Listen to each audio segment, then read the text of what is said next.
जोरदार तालियां होनी चाहिए हमारे मेहमानों के लिए। 1 2 3 4 5 6 7। मैंने कहा मैं गिन लूं 7 लोग।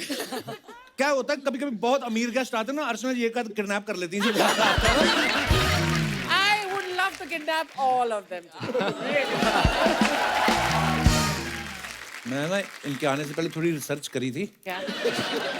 मैं सबसे पहले अपनी जनता को बताना चाहूँ, पहले तो इनके लिए जोरदार तालियां बनती। इतनी कम उम्र में इन्होंने ऐसी नई बिजनेस की ऊंचाइयों को छुआ है। हमारे देश की जीडीपी में इन लोगों का बहुत बड़ा हाथ है।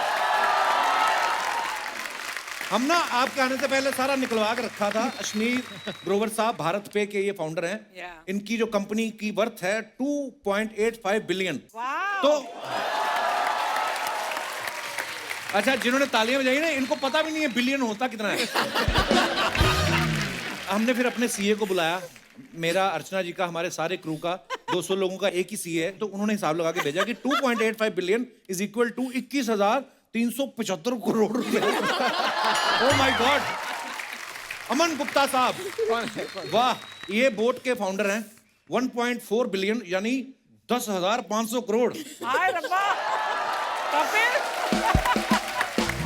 विनीता सिंह शुगर कॉस्मेटिक्स के फाउंडर हैं। 533 मिलियन, लगभग 4,000 करोड़ रुपए। Oh my God. Piyush Bansal साहब लेंस कार्ट के फाउंडर हैं। 5 बिलियन यानी 37,500 करोड़। ओ फिर नमिता जी आती हैं, इनका 2 बिलियन यानी 15,000 करोड़। अनुपम मित्तल साहब शादी.com के ये फाउंडर हैं। 15,000 करोड़। गजल अलग मामा अर्थ की ये फाउंडर हैं। 7,500 करोड़। हमने सारा टोटल लगाया 1,10,875 करोड़। मैं ये सोच रहा था अगर आज यहाँ डाकू आ जाएं और इनको किडनैप कर लें, हमारे तो देश की जीडीपी गिर जाए। वाह,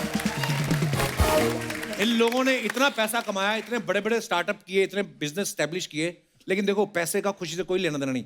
आज ये खुशियां ढूंढने यहाँ पे आए हैं। ये आप लोगों की डील थी कि शार्क टैंक सोनी पे तभी लेके जाएंगे जब आप हमें कपिल शर्मा शो पे लेके जाएंगे।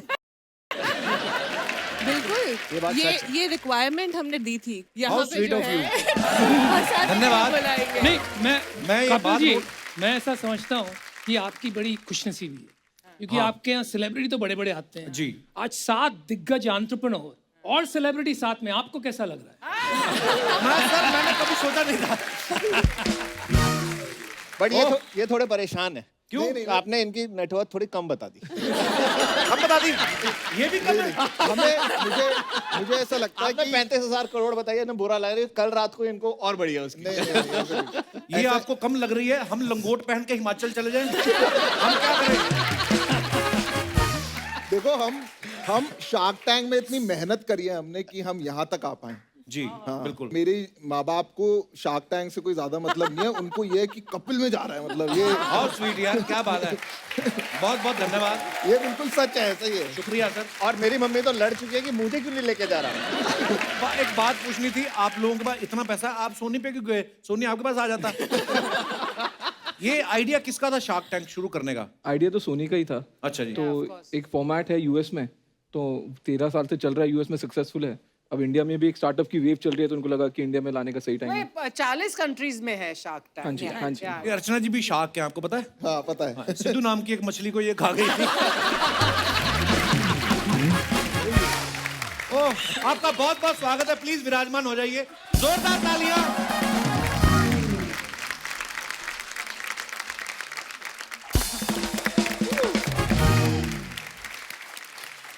गजल, आपका नाम बड़ा खूबसूरत है। कभी Thank you. आपको किसी ने कहा है मुझे गजल बड़ी अच्छी लगती है, और आपने कहा हल अलग हो गए खट? नहीं, ये लाइन आपने बड़ी अच्छी दी है। कोई आएगा आगे से, मैं यही बोलूंगी, चल हट, अलग होके बैठ। और आप आई थिंक मम्मी बनने वाली हैं, बहुत बहुत मुबारक आपको। थैंक ढेर सारी शुभकामनाएं, गॉड ब्लेस यू।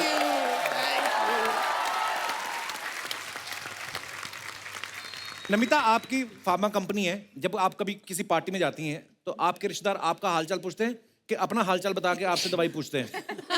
नहीं, आजकल तो मैं जहां भी जा रही हूँ मुझे सब लोग पूछ रहे, भाई या बहन आपकी एक्सपर्टीज क्या है? बता ही दो आज आप।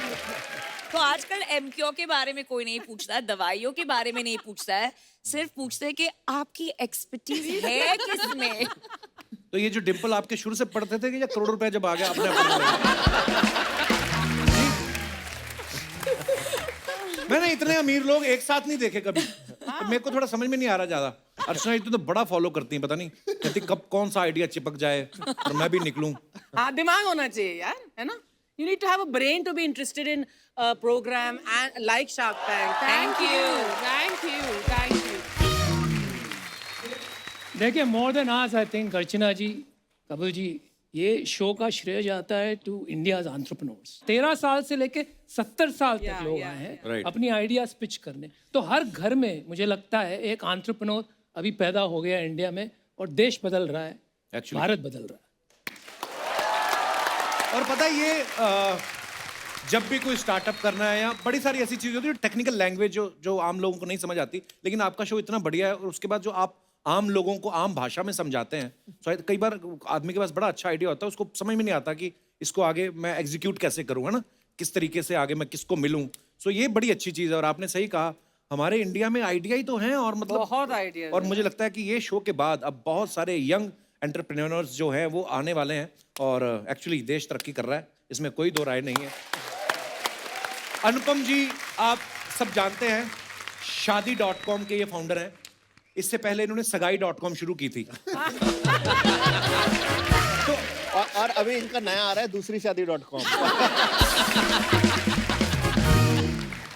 तो आपने पहले सगाई.com शुरू किया फिर शादी.com। तो पहले आप चेक कर रहे थे कि सगाई टिक गई तो मैं फिर शादी कराऊंगा, ऐसे मतलब ये प्लान कैसे आया आइडिया सर आपके दिमाग में? मैंने ये सोचा कि सीधा ही शादी.com कर देंगे, कहीं बर्बादी.com नहीं हो जाए। तो पहले थोड़ा टेस्टिंग करने के लिए मैंने सगाई.com। नॉर्मली क्या होता है आम परिवारों में शादियां कैसे होती हैं, किसी की बुआ मौसी ये उसने एक आगे बता दिया हो गया। आपके तो क्या पूरा मेन्यू लगा रहता है, मतलब आई मीन जो भी उसको लैंग्वेज बोलते हैं तो पूरा बुफे लगा, क्या आप जो भी बोलते हैं यार उसको, तो आप अपनी मनपसंद। हाँ अच्छा, पर ये आइडिया सच्ची में कहाँ से आया है? काफी साल की बात है, एक पंडित जी आए थे मिलने। अच्छा जी।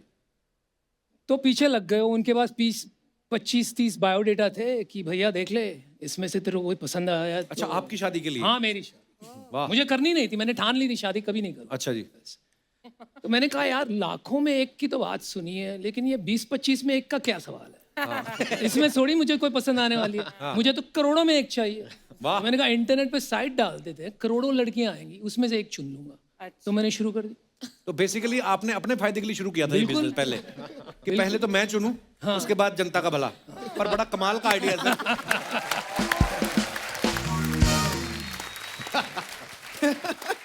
अशनीर सर को आप सबने देखा है, ये ज्यादातर गुस्से में रहते हैं। इनकी प्लीज फोटो ले ली जाए, इसके बाद शायद ही स्माइल आए कभी। इस हफ्ते का हंसने का कोटा हो गया।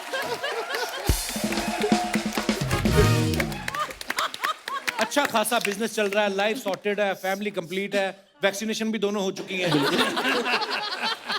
वेकेशंस पे फॉरेन भी आना जाना रहता है। किस बात का गुस्सा आता है? ऐसा तो नहीं कि सोनी के साथ कम पैसों में डील कर ली, अब आपको उस बात को सोच सोच के गुस्सा आता है? नहीं एक्चुअली मेरे साथ एक प्रॉब्लम है जी। मैं ना पीता नहीं हूँ। तो पीते नहीं आप? हाँ, तो कई बार क्या होता है कि रात को कोई बंदा थोड़ा पी लेता है, रात को गुस्सा निकाल देता है, फिर सुबह उठ के बोल देता है जी वो तो कपिल डैनियल्स था या जैक शर्मा था, या तो कभी बोल देता है दोनों में से कोई नहीं था। मैं वो बोल नहीं पाता हूँ। तो मैं हर टाइम सेम स्टेट में रहता हूँ। गुस्सा नहीं है, बट हाँ जब किसी को सुनानी होती है तो फिर सुनानी भी होती है। नहीं अच्छी बात है कि मिसगाइड नहीं करना किसी को। नहीं, लेकिन मैंने देखा है बड़े मतलब यू रियली सुनाओ देम। अगर कोई आता है और कोई डील आपको पसंद नहीं आती है, उनका बोलने का या प्रेजेंट करने का अंदाज पसंद नहीं आता, तो you means no words in telling them what you feel. क्योंकि क्या है कि मैं बोल दूं जी बहुत अच्छा लगा, आप बहुत सुंदर लग रहे हैं, आपका बिजनेस भी अच्छा है। मतलब सामने वाला कंफ्यूज हो जाएगा ना, भाई सब कुछ ही अच्छा तो पैसे दे दे यार। तो तुम पैसे नहीं दे रहे तो बता तो दो क्यों नहीं दे रहे ये सब पैसे। दोगलापन है, मत सुनिए। नहीं ये गलत आंसर है, सही आंसर वही है, ये ना कॉफी पीते हैं, ना दारू पीते हैं, ना डांस करते हैं, इनकी लाइफ की सारी किक लोगों को गाली देके मिलती है।